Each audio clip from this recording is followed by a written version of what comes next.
Genesis 6 was not humans marrying humans, and the Hebrew proves it. Right before we get to the famous story of Noah's Ark, the book of Genesis throws this really bizarre and cryptic passage at us. It talks about a strange union that apparently produced a race of giants and was so bad, it helped trigger a global flood. For centuries, many have read this and figured it was just a story about good people marrying bad people. The righteous line of Seth mixing with the ungodly line of Cain. But what if the original Hebrew text tells a much more shocking story?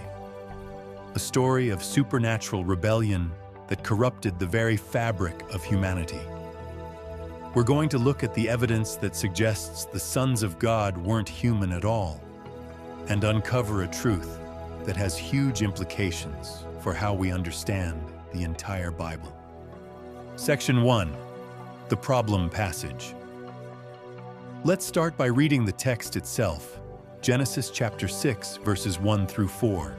It says, "When man began to multiply on the face of the land, and daughters were born to them, the sons of God saw that the daughters of man were attractive, and they took as their wives any they chose. Then the Lord said, 'My spirit shall not abide in man forever, for he is flesh. His days shall be 120 years. The Nephilim were on the earth in those days, and also afterward, when the sons of God came in to the daughters of men, and they bore children to them. These were the mighty men who were of old, the men of renown.'" Right away, we're hit with three mysterious terms: the sons of God, the daughters of men, and their offspring, the Nephilim. Who are these groups? The identity of the sons of God is really the key that unlocks this whole passage. And as we'll see, the most common explanation today, while popular, faces some serious challenges. Section 2. The common Sethite view and its flaws. The most popular interpretation, especially since the 5th century and still dominant in many circles today, is called the Sethite view. This theory suggests the sons of God were the righteous men from Adam's son Seth, and the daughters of men were the ungodly women from Cain's line. The sin in this reading was one of unequal yoking, the holy line mixing with the unholy line, which corrupted humanity and led to God's judgment.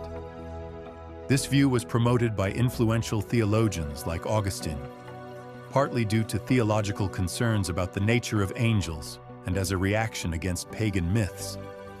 It seems neat and tidy.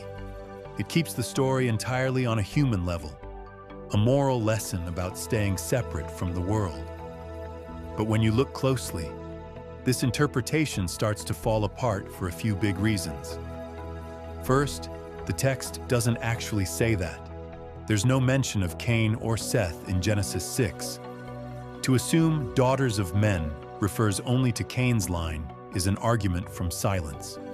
In fact, the term generally refers to humankind, not one specific family. Second, if this was just about righteous men marrying unrighteous women, why was the result so bizarre? The text explicitly links this union to the existence of the Nephilim. Marriages between people of different faiths might be seen as unwise, but they don't produce a race of giants or mighty men of old. A global flood that wipes out almost all of humanity seems like a wildly disproportionate punishment for some mixed marriages. The extreme reaction implies the sin was something far more unnatural and catastrophic. Section 3. The weaker royalty view. There's another human-only theory called the royalty view. This idea proposes that the sons of God were powerful ancient kings who, maybe claiming divine status, started forcibly taking any woman they wanted for their harems. This abuse of power would have definitely contributed to the lawlessness of the time. While this idea explains the oppression, it has the same basic weaknesses as the Sethite view. Linguistically, there's not much support for Bene Ha-Elohim, meaning human kings, even though Elohim can sometimes refer to powerful men or judges. And again, it doesn't explain the Nephilim. Are we supposed to believe that kings having children with commoners naturally results in a race of giants? Both of these human-only views feel like attempts to downplay the supernatural element that the text seems to be screaming at us. So if the sons of God weren't from the line of Seth, and they weren't human kings, who were they? The answer a lot of ancient interpreters pointed to is found in the Hebrew itself, and it's where this story gets truly wild. If you're finding this breakdown helpful, take a second to hit that subscribe button for more deep dives into the scriptures. Section 4. The Hebrew case for fallen angels. The key phrase is Bene Ha-Elohim, Bini Ha-Elohim, translated as sons of God. If we want to know what a Hebrew phrase means, a great method is to see how it's used elsewhere in the Old Testament. And the evidence here is pretty compelling. This phrase, Bene Ha-Elohim, shows up in the book of Job a few times. In Job chapter 1, it says, "Now there was a day when the sons of God came to present themselves before the Lord, and Satan also came among them." The context is undeniable. These are angelic beings in God's heavenly court. It happens again in Job chapter 2 and again in Job chapter 38, where God asks Job where he was when the morning stars sang together and all the sons of God shouted for joy at creation. In its other clear Old Testament uses, Bene Ha-Elohim refers to angels. Based on this, there isn't a strong precedent for seeing it as righteous human men. What's more, the ancient translators of the Septuagint, the Greek version of the Old Testament finished centuries before Jesus, understood this. They translated Bene Ha-Elohim in Genesis 6 as angeloi tou theou, which means angels of God. For a long time, the common understanding, held by many Jewish interpreters before Christ and most of the early church fathers, was that Genesis 6 is about a rebellion of fallen angels. The Sethite view gained a lot of ground centuries later, but the language of the Bible itself makes a strong case that the beings who came down and took human wives were angels. Section 5. New Testament confirmation. This interpretation isn't just an Old Testament thing. New Testament writers seem to confirm it. In the short book of Jude, verse 6, we read something startling. "And the angels who did not keep their proper domain, but left their own abode, he has reserved in everlasting chains under darkness for the judgment of the great day." Jude is describing a specific group of angels who committed a specific sin. They left their assigned place, heaven, and are now imprisoned. He immediately compares their sin to the sexual immorality and pursuit of strange flesh in Sodom and Gomorrah. The Apostle Peter appears to make the same point in 2 Peter 2:4, saying, "For if God did not spare the angels when they sinned, but cast them down to hell, and delivered them into chains of gloomy darkness, to be kept for judgment." Crucially, Peter places this angelic sin right before he mentions God flooding the world in Noah's time. It strongly appears that both Jude and Peter are providing divine commentary on Genesis 6, suggesting it was an angelic rebellion that helped bring on the flood. But what about Jesus' statement in Matthew 22:30 that angels in heaven neither marry nor are given in marriage? This is often used to argue against the angel view, but that might be misunderstanding the context. Jesus is describing the state of righteous angels in heaven. He isn't talking about rebellious, fallen angels who have explicitly left their proper heavenly domain. Their actions were, by definition, unnatural and against God's created order. Section 6. Who were the Nephilim? So what about the children of this forbidden union? The text calls them nephilim. The word nephilim likely comes from the Hebrew root naphal, which means to fall.